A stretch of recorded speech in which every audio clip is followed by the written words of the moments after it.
दोस्तों अभी मैं बात करूं गोल्ड और सिल्वर के अंदर बिल्कुल आग लगी पड़ी है। सिल्वर कहीं पर 70-75% के रिटर्न निकाल के दे रहा है पिछले एक साल के अंदर, और गोल्ड भी भैया करीबन 60-62% के रिटर्न निकाल कर दे रहा है।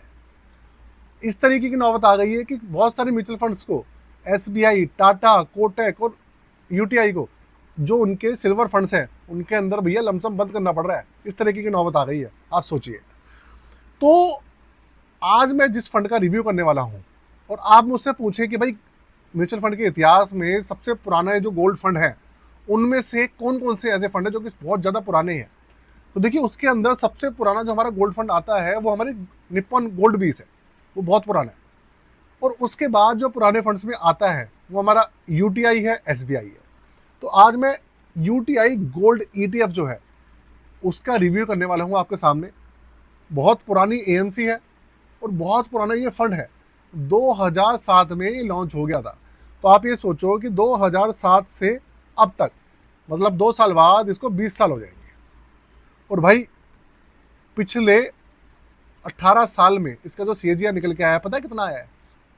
13.86% का सीएजीआर है इसका पिछले 18 साल का। तो अगर आप लार्ज कैप देखें, आप कोई से भी दूसरी कैटेगरी उठा के देखें ना, इतना 18 साल के अंदर ना उनका जो सीएजीआर है वो भी 13-14% नहीं आएगा, उनका भी घट जाता है। और स्मॉल कैप का जो सीएजीआर होता है उनका भी 17-18% आ जाता है 18 साल में। क्योंकि जितने लंबे समय तक आप ये समझ लीजिए कोई भी फंड लंबे पुराना होता जाता है उसका सीएजीआर घटता जाता है, ये फैक्ट है। तो अब अगर मैं बात करूं कि भैया ये जो फंड है इसके किस तरीके का है, किस तरीके के रिटर्न्स हैं, आज हमको चेक करने वाले हैं। पूरी की पूरी वीडियो इन्फॉर्मेशन पर्पस के लिए है, किसी भी तरीके का रिकमेंडेशन सजेशन नहीं है आपके लिए। और साथ में पूरी की पूरी वीडियो एंड तक देखिएगा और चैनल को सब्सक्राइब करके बेल के आइकन को दबा दीजिएगा और वीडियो को लाइक करके जाइएगा। शुरू करते हैं। स्क्रीन आपके सामने चालू हो चुकी है और ईटीएफ है, उसका नाम भी आपके सामने है, UTI gold exchange traded fund, या शॉर्ट में यूटीआई गोल्ड ईटीएफ। अभी इसका पिछले एक साल का जो रिटर्न है वो है 62.82%। रैंकिंग इसको 18 साल में भी नहीं मिली है। दुख की बात यह है कि यार 18 साल हो गए किसी फंड, किसी ईटीएफ को, फंड को, कम से कम उसको रैंकिंग तो दे दो। कोई रैंकिंग नहीं दी है। रिस्कोमीटर है हाई, इसका वेरी हाई नहीं है। 105 रुपये इसका अभी चल रहा है एनएवी। बात करें इसके चार्जेस की, सारी चीज़ों की, तो देखिए 12 मार्च 2007 को ये लॉन्च हुआ था। और डोमेस्टिक प्राइस ऑफ गोल्ड इसका क्या है? इसका है बेंचमार्क। सीएजीआर मैंने आपको बताया 13.86% है पिछले 18 साल का। इसके अलावा एक्सपेंसिव रेशियो है 0.48%। 2580 करोड़ का इसके अंदर एयूएम है। किसी भी तरीके का लॉक इन पीरियड नहीं है। और इसके अंदर मिनिमम इन्वेस्टमेंट जो है इस ईटीएफ में 20,000 रुपये दिखा रहा है, लेकिन ईटीएफ्स के अंदर मिनिमम इन्वेस्टमेंट वैसे होता नहीं है। क्योंकि ईटीएफ जो होता है सेम टू सेम आपका शेयर की तरह होता है, उसमें क्वांटिटी का खेल होता है सारा, उसमें मिनिमम अमाउंट नहीं होती है। इसके अलावा एग्जिट लोड किसी भी तरीके का नहीं है, 0% इसका एग्जिट लोड है। तो भाई ये जो है ना सारी की सारी, ये तो हो गई इसकी बेसिक डिटेल। एक्सपेंसिव रेशियो थोड़ा सा ज़्यादा है, 0.48%। अगर ये एक्सपेंसिव रेशियो दूसरे फंड से मैं कंपेयर करूँ, ईटीएफ से कंपेयर करूँ, तो भाई इनका जो एक्सपेंसिव रेशियो है वो डबल है ऑलमोस्ट। तो यूटीआई वालों को भी ये कम करना चाहिए, इनका एक्सपेंसिव रेशियो 0.25% के आसपास कर लेना चाहिए। इसके अलावा हाँ, इनके रिटर्न्स काफ़ी अच्छे हैं, इसमें कोई दो राहें नहीं है। इसके अलावा आपको मैं बता दूं अपनी पोर्टफोलियो सर्विसेज के बारे में। भाई अगर आप अपना पोर्टफोलियो हमसे रिव्यू कराना चाहते हैं, आप अपना पोर्टफोलियो हमसे बनवाना चाहते हैं या फिर रिव्यू कराना चाहते हैं, चार्जेस है 999 रुपये। डिस्क्रिप्शन में लिखा है व्हाट्सअप नंबर और सारी डिटेल्स, आप जाकर व्हाट्सअप नंबर पर कॉन्टैक्ट कर सकते हैं। तो ये सारी की सारी हो गई इसकी बेसिक डिटेल। आप चेक करते हैं इसके रिटर्न्स कि रिटर्न्स कितने निकल के आए हैं। तो भाई आपके सामने 15 साल, माफ़ कीजिएगा 10 साल का रिटर्न है 15.36%, 7 साल का है 20.44% का रिटर्न, 5 साल का है 18.77% और 3 साल का है 34.38%।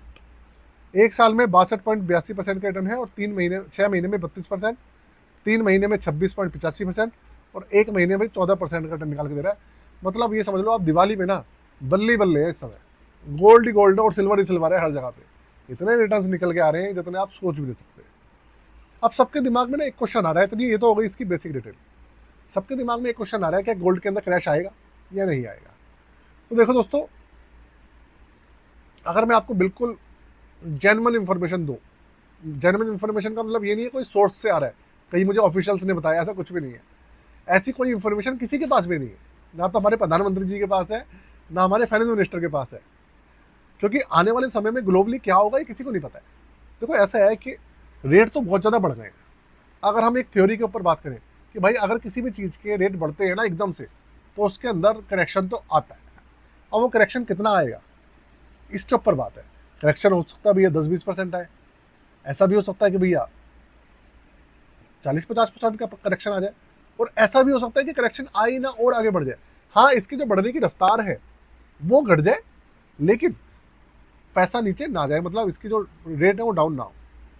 सारी सारी जो एक्सपेक्टेशन है सारी बन रही है, लेकिन हाँ मुझे ऐसा पर्सनली लगता है कि ये थोड़ा बहुत डाउन जा सकता है, लेकिन कब जाएगा इसके ऊपर बताना बिल्कुल बेईमानी होगी। अगर मैं आपको कुछ भी कोई भी टाइम पीरियड दूंगा तो बिल्कुल मैं, आप समझ लो, एक तरीके से बेवकूफ़ बना रहा हूँ, या आपको कोई भी अगर टाइम पीरियड बता रहा है ना तो वो भी आपको बेवकूफ़ बना रहा है। ऐसा कोई टाइम पीरियड नहीं है। कब टूटेगा टूटेगा नहीं टूटेगा ये कोई नहीं कह सकता, लेकिन हाँ एक अंदेशा है कि हल्का फुल्का नीचे आ सकता है। तो दोस्तों, आप लोग भी सोच रहे हो कि बहुत कंफ्यूजिंग आंसर दिया है मैंने इसका। एक्चुअल में इसका आंसर कुछ है ही नहीं। हाँ ये है कि करेक्शन होगा, इसके ऊपर संभावनाएं लग रही है। करेक्शन कब होगा ये किसी को नहीं पता, बस ये कहने का मतलब ये है। तो चलिए अपनी वीडियो को यही खत्म करते हैं। साथ में चैनल को सब्सक्राइब कर लीजिएगा और बेल के आइकन को दबा दीजिएगा। आज के लिए जय हिंद, वंदे मातरम।